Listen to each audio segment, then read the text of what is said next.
요한복음 말씀을 통해서 우리가 예수님에 대한 더 올바른 지식을 배우게 되었습니다. 특별히 이 요한복음서는 예수님의 신성, 즉 하나님 대신에 더 비중을 두고 기록이 되어졌습니다. 그래서 다른 복음서에는 예수님의 이 땅에 오심에 대한 탄생에 대한 그러한 부분이 공통적으로 기록이 되어서 있지만 요한복음서에서는 그 부분을 기록을 하지 않고 예수님의 하나님 되심에 대해서 포커스를 맞추어서 그쪽에 더 큰 비중을 두고서 예수님의 사역을 바라보면서 예수님이 바로 그리스도이시고 메시아이시고 하나님의 아들이시고 하나님이시다라는 것을 강조를 합니다. 그 하나님이 이 땅에 육체를 입고 오신 분이 바로 예수님 그리스도시다라는 것을 가르쳐 주는데 초점을 맞추고 있습니다. 특별히 그래서 사도 요한은 예수님께서 창세전부터 계셨던 분이다. 천지를 만드신 분이다. 하나님이신 분이 이 땅에 오셨음을 앞에서 언급을 하고 6절부터는 세례 요한을 통해서 또한 예수님이 어떤 분이신지에 대해서 세례 요한과 비교하고 또 세례 요한의 입을 통해서 예수님이 어떤 분이신가에 대해서 이제 이야기하려고 하고 있습니다. 특별히 이제 오늘 19절부터 28절까지는 세례 요한의 신분과 사역에 대해서 유대인과 세례 요한 사이에 대화가 기록이 되어져 있습니다. 당시 세례 요한의 사역은 전 유대 지역에 걸쳐서 상당한 영향을 끼치는 그러한 사역이었습니다. 세례 요한의 사역이 유대 전 지역에 광범위하게 영향을 미치고 있는 것을 감지했던 사내들인 공의회에서는 이 종교 지도자들이 드디어 요한의 정체를 파악하기 위해서 사람들을 파견을 했습니다. 오늘 말씀이 바로 그 사람들과의 대화가 기록이 되어집니다.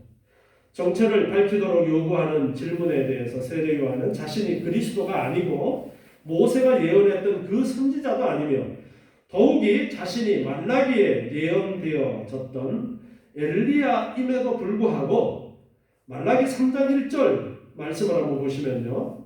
말라기 3장 1절에 만군의 여호와가 이르노라 보라 내가 내 사자를 보내리니 그가 내 앞에서 길을 예비할 것이요 또 너희의 구하는 바 주가 호련히 그 전 바로 성전을 말씀하는데요. 그 전에 임하리니 곧 너희의 사모하는 바 언약의 사자가 임할 것이라.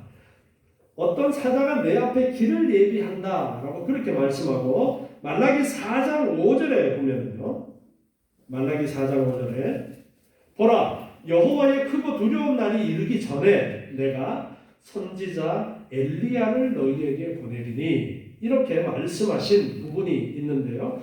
여기에서 말씀하시는 이 엘리야의 일을 하는 사람이 세례 요한이 맞아요. 그럼에도 불구하고 유대인들이 그 예언을 오해해서 구약의 엘리야가 환생한 것으로 생각했기에 자신은 엘리야가 아니다라고 그렇게 부인을 하는 내용이 오늘 나오고 있습니다. 그리고 이사야 40장 3절을 인용해서 자신은 광야에서 외치는 자의 소리로서 그리스도의 길을 예비하는 앞서 걸어가는 자일 뿐이다 라는 그 이야기를 하는 부분을 기록하면서 예수님이 어떤 분이신가를 이제 간접적으로 드러내고 있습니다. 19절 말씀에 보면요. 유대인들이 예루살렘에서 제사장들과 레위인들을 요한에게 보냈어요. 바로 사내들인 공의회에서 보냈을 것으로 보여집니다. 제사장과 레위인들을 보냈다라고 말할 수 있는 기관은 당시의 산헤드린 공의회 뿐이었습니다. 그래서 이 산헤드린 공의회에서 제사장들과 레위인들을 세례 요한에게 보내었어요. 당시 세례 요한은 하나님 나라의 선포와 회개의 촉구 그리고 세례를 통해서 많은 사람들의 관심을 끌고 있었습니다. 더구나 군중들 중에 일부는 세례 요한을 메시아로 그렇게 생각하는 사람들도 있었습니다. 이러한 현상은 예루살렘 성전을 중심한 당시의 종교 지도자들에게 상당히 민감한 그러한 문제였습니다. 그래서 당시의 종교 지도자들의 공회였던 산헤드린은 요한의 정체를 밝힐 사람들을 파견을 하게 됩니다. 도대체 요한의 정체가 무엇인가? 그래서 그들이 요한에게 와서 물었습니다. 내가 누구냐? 너는 도대체 누구냐? 라고 세례 요한에게 그들이 와서 물었습니다. 그때에 요한의 증거가 이러하다 19절에 말씀하고 있어요. 요한의 대답이라고 하지 않고 증거라는 단어를 사도 요한은 이 요한복음에서 사용을 해서 말씀하고 있습니다. 이 증거라는 이 용어는 법정에서 증인을 비롯해서 역사적인 증거, 종교적, 도덕적 의미에서 다른 사람들에 대한 증언 등을 가리킬 때 사용하는 단어예요. 이 단어를 사용해서 요한이 대답했다가 아니라 요한이 증거했다. 제사장들과 레위인들이 와서 내가 누구냐라고 물을 때에 요한이 이렇게 증거했다라고 하면서 20절부터 말씀이 계속되어집니다. 20절에 요한이 드러내어 말하고 숨기지 아니했다. 드러내어 말했다. 숨기지 아니했다라는 건 공공연하게 이제 선포하고 부인하지 않았다라는 것입니다.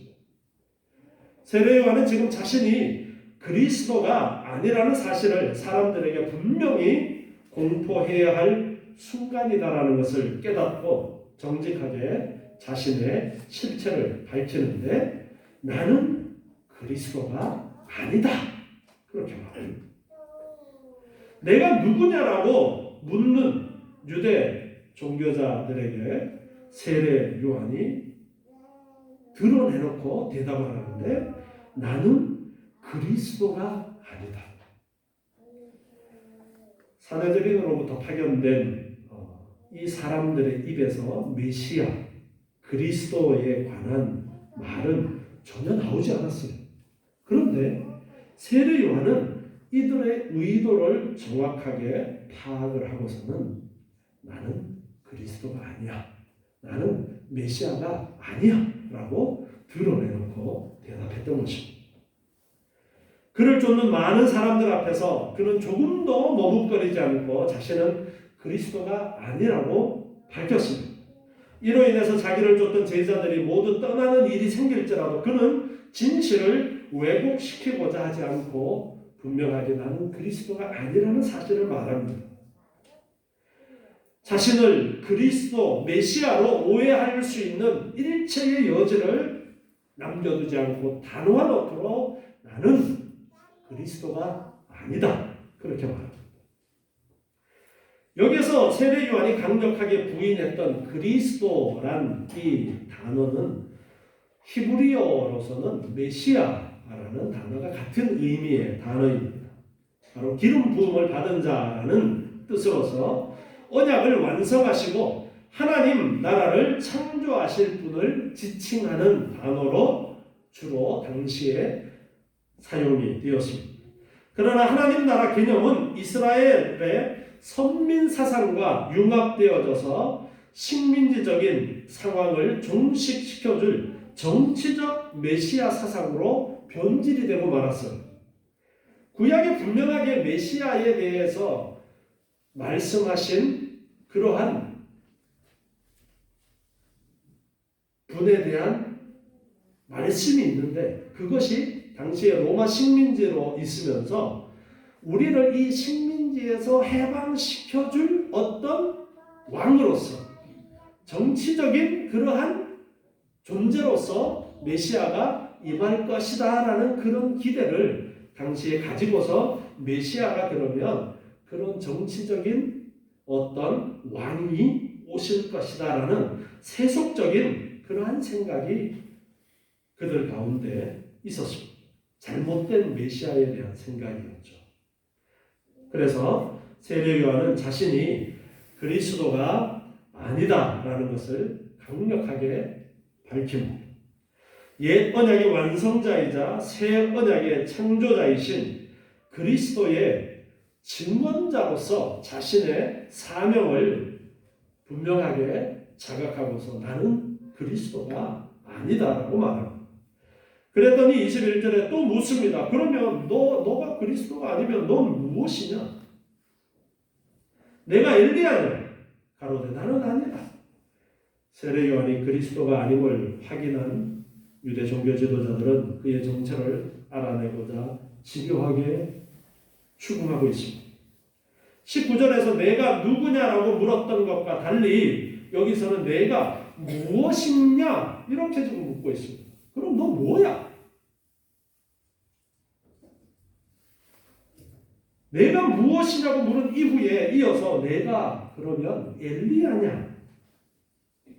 이렇게 묻습니다. 앞에 우리 살펴보았던 말라기 4장 5절에 예언을 염두에 두고서 내가 그 말라기에서 예언되어졌던 그러면 그 엘리야냐? 라고 묻습니다.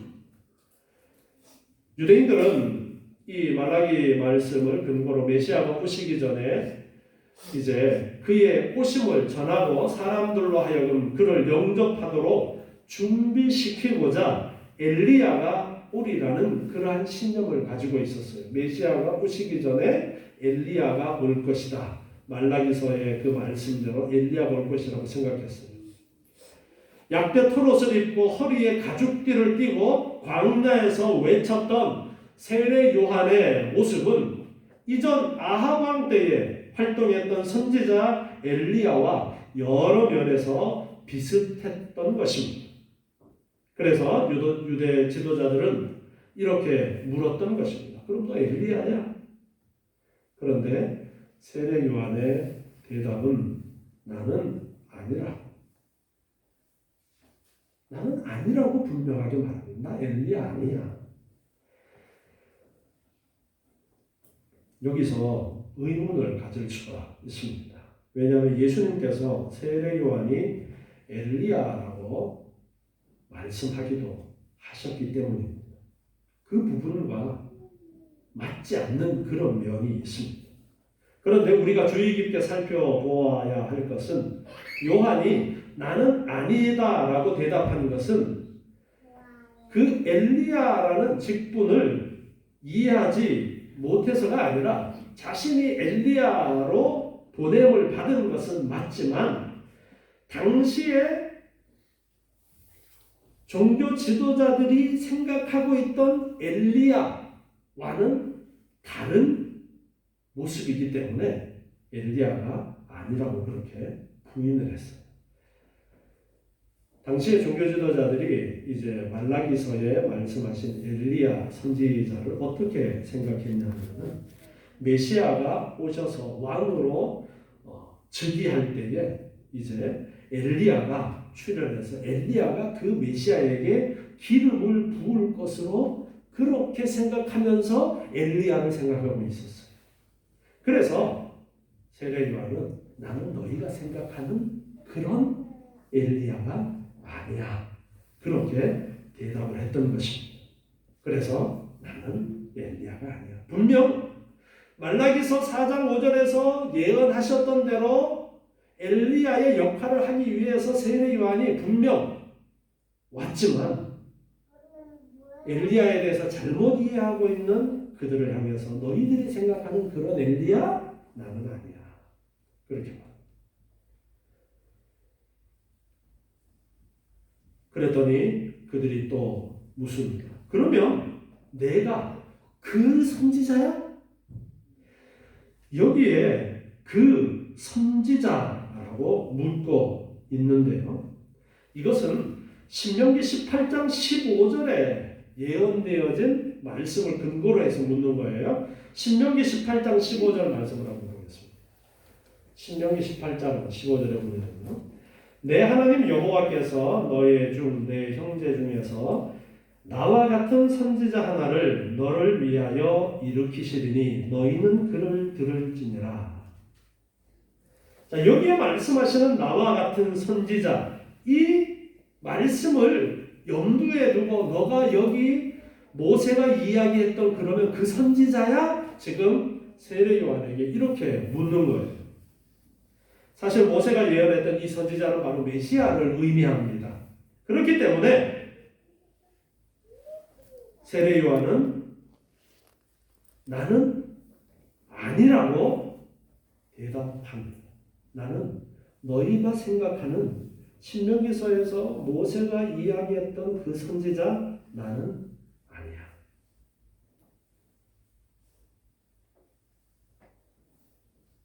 계속해서 그들이 혹시 세례 요한이 메시아가 아닌가? 혹시 그러면 세례 요한이 메시아 앞에 올 것이라고 생각했던 엘리야가 아닌가? 그렇게 물었지만 세례 요한은 그들이 어떤 생각을 가지고 그러한 질문을 하는지를 정확하게 알고서 그들이 생각하는 그런 엘리야가 아니고 나는 분명 모세가 이야기했던 그 선지자, 즉 메시아 난 아니야. 그렇게 말합니다. 22절에 또 말하되 그러면 누구냐? 우리를 보낸 이들에게 대답하게 하라. 너는 내게 대하여 무엇이라고 하느냐? 요한에 관해서 알아보려고 지금 왔던 이 사람들 점점 더 의문이 증폭되어져 갑니다. 자신들이 알고 있는 상식들을 모두 동원해서 세례 요한의 실체를 규명해 보려고 했지만 실패하자 이제 너는 내 자신에 대해서 그러면 무엇이라고 말하느냐? 너 스스로 너를 무엇이라고 말하느냐라고 그렇게 묻게 됩니다. 23절에 가로되 나는 선지자 이사야의 말과 같이 주의 길을 걷게 하라고 광야에서 외치는 자의 소리로라. 세례 요한이 대답해. 세례 요한은 이 23절에서야 비로소 자신이 누구인지를 자신의 입으로 밝히는데 선지자 이사야의 말과 같이 선지자 이사야의 말, 이사야 선지자의 말을 들어서 말하고자 합니다. 선지자 말라기가 예언했던 엘리야의 임함에 대한 잘못된 그러한 생각을 가지고 있는 그들의 그 생각을 불식시키면서 자신의 사역의 본질과 성격을 드러내기 위해서 세례 요한은 이사야 40장 3절 말씀을 인용하고 있어요. 이사야 40장 3절 말씀을 한번 보시면요. 이사야 40장 3절에 외치는 자의 소리요 가로되 너희는 광야에서 여호와의 길을 예비하라. 사막에서 우리 하나님의 대로를 평탄케 하라. 마태복음 3장 3절 말씀을 또 한번 보겠습니다. 마태복음 3장 3절 공간복음에서도 이 이사야의 예언에 대해서 인용을 하면서 이사야의 예언의 성취가 바로 세례 요한이다라고 그렇게 말씀하고 있는데요. 3장 3절에 보니까 저는 선지자 이사야로 말씀하신 자라 세례 요한을 그렇게 평가하고 있어요. 일러스되 광야에 외치는 자의 소리가 있어 가로되 너희는 주의 길을 예비하라. 그의 첩경을 평탄케 하라 하였느니라. 세례 요한은 다른 복음서에서도 바로 이 이사야의 예언대로 온 사람이다.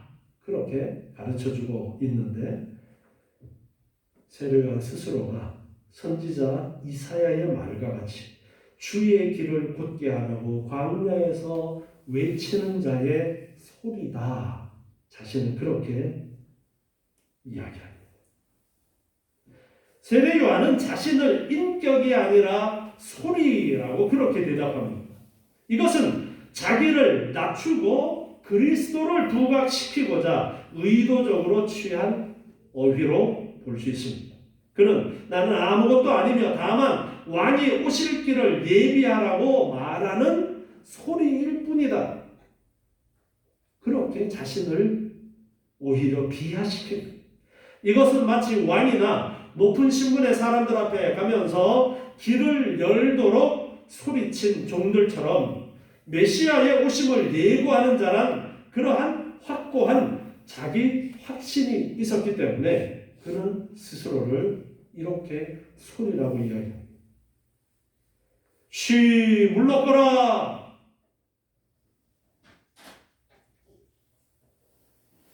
임금의 행차나 높은 사람들이 행차할 때 앞에서 외치는 그 사람처럼 세례 요한은 그런 역할을 하는 사람에 불과하다. 스스로를 그렇게 낮추어서 이야기합니다. 그러면서 예수 그리스도를 반대로 높이게 되는 것입니다.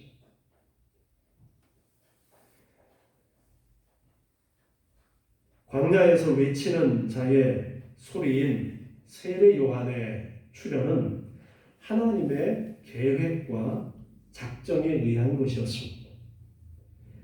하나님께서는 이미 세례 요한이 태어나기 700여 년 전에 선지자 이사야를 통해서 그가 행할 사역을 미리 말씀하셨습니다. 이처럼 그리스도의 출현뿐 아니라 그리스도의 길을 예비하는 자의 출현까지 세밀하게 예언되어졌다는 사실은 이 세상을 구원하려는 하나님의 계획이 매우 세밀하다는 것을 잘 보여주고 있습니다. 그리스도를 통한 인류 구속의 역사는 하나님께서 창세 이전부터 예정하신 것이라고 성경은 우리에게 가르쳐 주고 있습니다. 성경의 모든 내용들이 예수 그리스도를 통한 구속에 초점이 맞추어져 있습니다. 그런데 예수 그리스도가 메시아로 이 땅에 오실 것을 예언하신 말씀뿐 아니라 그 메시아를 앞서서 메시아를 알리는 그 역할을 하도록 세례 요한이 있을 것이라는 예언까지도 구약에서는 말씀하셨어요. 그것이 이 세례 요한의 대답을 통해서 분명하게 드러나고 있는 것입니다. 하나님이 얼마나 세밀하게 우리를 구원하시고자 하시는 계획을 가지고 계시고 그 계획하셨던 대로 하나님께서는 일하고 계시다라는 것을 우리는 알 수가 있습니다. 세례 요한이 나는 선지자 이사야가 예언했던 대로 주의 길을 예비하는 소리다. 그렇게 대답했는데요. 24절에 보니까 저희는 바리새인들에게서 보낸 자라 했어요. 앞에서 제사장들과 레위인들이라고 했는데 그들은 바리새인들에 의해서 보낸 자라 했어요. 제가 앞에서 계속 이 사람들이 산헤드린 공의회에서 이제 보냈을 것이다라는 이야기를 했는데 24절에서는 바리새인들에게서 보낸 자라 그렇게 말씀하고 있어요. 산헤드린 공회는 바리새파 사람들과 사두개파 사람들이 있었어요. 그 산헤드린 공회라고 가장 최고의 종교 법정일 뿐 아니라 지금 이 유대의 최고의 법정의 역할까지도 하는데요. 그런데 거기에 사두개파와 바리새파가 있는데 바리새파가 바로 바리새인들을 이야기하는데 사두개파보다가 바리새파가 훨씬 더 큰 영향력을 가지고 있었어요. 그러다 보니까 바리새인들이 보냈다라는 표현을 할 수도 있을 만큼 사두개파 사람들이 적었습니다. 그리고 제사장과 레위인들이 대부분 사두개파 쪽이 대부분이었어요. 그래서 바리새인들이 보냈다라고 표현할 수도 있는 것입니다. 이 바리새인들은 지금 세례 요한에게도 계속 그 사역의 걸림돌이 되어지지만 예수님의 사역에서도 계속 그 바리새파 사람들을 언급을 하고 또 바리새파가 예수님의 사역을 계속해서 방해를 하는 일들이 있습니다.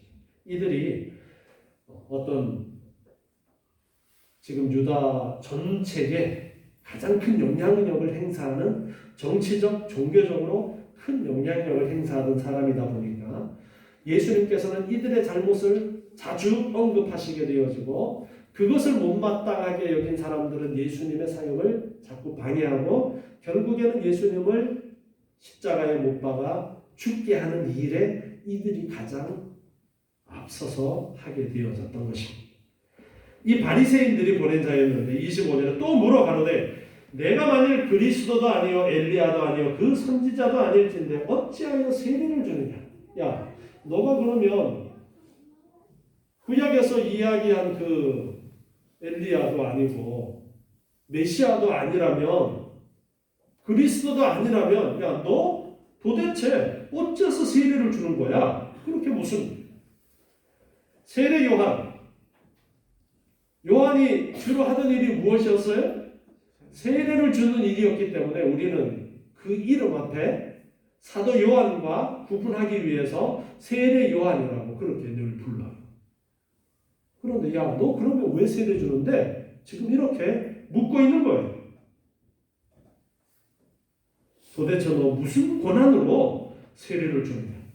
그들의 생각할 때에 교권을 잡고 있던 특권계급이나 하나님께서 보내신 사람이 아니면 세례를 주는 것이 불법이었기 때문에 이렇게 묻고 있는 거예요. 이 세례라는 단어를 보면요, 유대인의 결례의식을 가리키는데 사용되었던 단어입니다. 그런데 언제부터인가 유대교로의 개종자들을 정결케 하기 위해서 물에 씻는 의식의 이 단어를 사용했어요. 요한의 세례도 이런 유대교적인 예식과 관련이 있다 할 수 있는데요. 유대인들은 이방인들이 개종할 때에 이방 세계의 더러움을 씻는다라는 의미에서 세례를 행했다라고 합니다. 따라서 이스라엘 자손들은 이미 하나님의 백성이기 때문에 세례를 받을 필요가 없다라고 여겼어요. 그런데 요한은 이방인들에게만 필요하다라고 여긴 이 세례를 유대인들에게도 행했습니다. 하나님 앞에서 모든 사람은 죄인으로서 정결케 되는 것이 필요하다며 죄에서 정결케 된 후에 자기 뒤에 오시는 그리스도를 영접해야 하나님의 백성이 된다는 그러한 메시지를 전달하려고 세례 요한은 당시에 유대인들이 행했던 세례라는 그러한 하나의 의식을 행함으로써 예수 그리스도에게로 연결을 시키고자 그렇게 애썼던 것입니다. 그래서 메시아의 길을 예비하는 사람으로서 회개의 세례를 베풀었던 것입니다. 요한이 대답합니다. 나는 물로 세례를 주거니와 너희 가운데 너희가 알지 못하는 한 사람이 섰는데 곧 내 뒤에 오시는 그이라. 나는 그의 신들매 풀기도 감당치 못하겠노라 하더라. 나는 물로 세례를 주지만 너희 가운데 한 분이 계시는데 너희는 그분을 바로 알지 못한다. 너희 가운데 지금 계신 분이 있다. 세례 요한은 이미 예수님의 오심을 성령의 인도하심 가운데 알고 있는 거예요.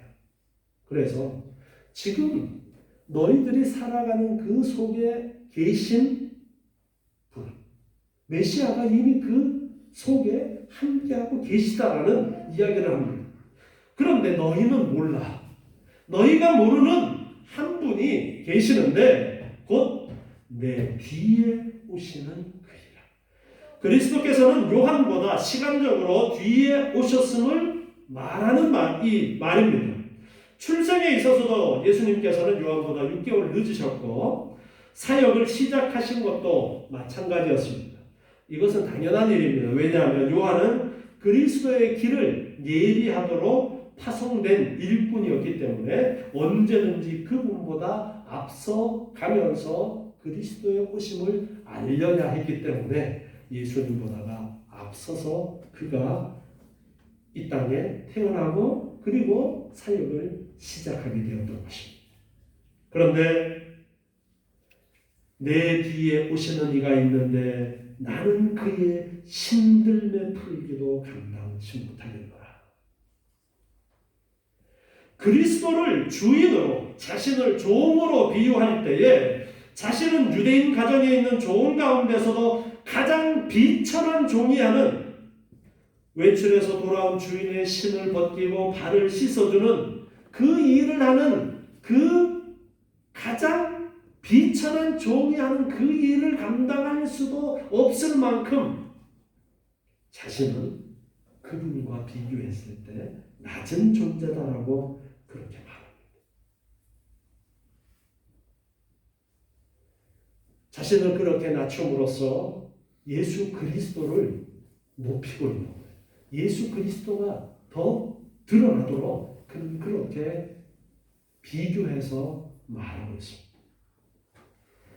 이 일은 요한의 세례 주던 곳 요단강 건너편 베다니에서 된 일이라. 사도 요한은 이 요한복음을 기록하면서요, 사내들인에서 나온 조사단이 세례 요한을 조사한 사실을 직접 목격했던 것으로 그렇게 보여집니다. 왜냐하면 사도 요한이 세례 요한의 자기 증언의 장소로 특별히 요단강 건너편 베다니를 언급하고 있습니다. 사도 요한은 이때의 이 세례 요한과 제사장들과 레위인들의 대화하는 모습이 너무나도 인상적이어서 그 장소를 뚜렷하게 기억하고 있었던 것 같아요. 베단이라는 이 명칭은 성경에서 두 군데가 있습니다. 하나는 예루살렘 남동쪽 3km 정도 되는 위치에 있는 마르다와 마리아, 나사로의 집이 있던 곳입니다. 그리고 또 하나는 오늘 본문에 언급되어지고 있는 세례 요한과 이제 대화가 있었던 세례 요한이 세례 주던 그 장소 베다니가 있습니다. 그런데 어떤 문헌에도 이 세례 요한이 세례 주던 곳의 정확한 장소에 대한 기록이 없어요. 그런데 사도 요한은 그 지명을 정확하게 이야기를 합니다. 요단강 건너편 베단이라는 곳에서 이 대화가 있었다라는 것을 말하고 있습니다. 자신이 직접 그 현장에서 보지 않고는 쉽게 이렇게 말할 수 없는 그런 상황입니다. 사도 요한은 이렇게 세례 요한과 제사장들과 레위인들의 대화를 기록을 함으로써 세례 요한 스스로 나는 메시아가 아니야, 분명히 밝히고 내 뒤에 반드시 구약에서 선지자들이 예언했던 메시아가 오실 거야 라는 것을 간접적으로 알리고 있는 이 상황을 지금 기록을 해서 예수님에 대한 이야기를 지금 하는 거예요. 그래서 자신을 낮추고 예수 그리스도를 높임으로써 예수 그리스도가 어떤 분이신가가 드러나게 되어지는 이러한 세례 요한과 당시 종교 지도자들의 대화를 통해서 예수가 그리스도이다라는 것을 증거하고자 오늘의 이 말씀이 기록이 되어지고 있는 것입니다. 하나님께서 이 세례 요한이라는 사람을 통해서 예수 그리스도의 사역을 준비하도록 하셨어요. 그리고 세례 요한의 그 입을 통해서 나오는 말을 통해서 사도 요한은 예수가 그리스도라는 사실을 증거하는 하나의 증거로서 이제 요한복음에 기록을 하고 있습니다. 세례 요한이 있게 되어질 것을 이미 구약의 여러 선지자들을 통해서 말씀하셨고, 그리고 예수님의 오심에 대해서도 구약의 많은 선지자들을 통해서 말씀을 하셨어요. 예수님은 그저 지어낸 이야기가 아니에요. 그리고 예수님은 그저 이 땅에 있는 사람들 중에 어떤 뛰어난 사람 정도가 아니에요. 하나님이 친히 사람이 되셔서 이 땅에 오셨어요. 왜요? 우리를 구원하시기 위해서. 우리를 위해서 대신 죄값을 치르시고 우리를 구속하시기 위해서 이 땅에 오신 분이 예수님이십니다. 그 예수를 바로 알고 예수를 믿을 때에 예수 그리스도 안에 있는 그 생명을 우리도 얻게 되어진다는 것을 분명하게 말하고 있습니다. 우리는 이 예수님을 이제 앞으로 계속해서 요한복음을 배우면서 더 분명하게 배우고 알고 그리고 바른 믿음을 가질 수가 있어야 됩니다. 그저 내 의지로 예수를 믿어가 아니라 예수님이 누구인지 하나님이 어떤 계획 속에 구원의 놀라운 계획과 섭리 가운데 지금 내가 예수 그리스도를 접하게 되는 것인지 하나님의 어떤 섭리 속에 내가 지금 인천 나루토 교회에 앉아서 이 요한복음을 배우면서 예수님에 대해서 알게 되는지 이 모든 것은 그저 우연이 아니라 하나님의 다 계획하신 속에 있는 거예요.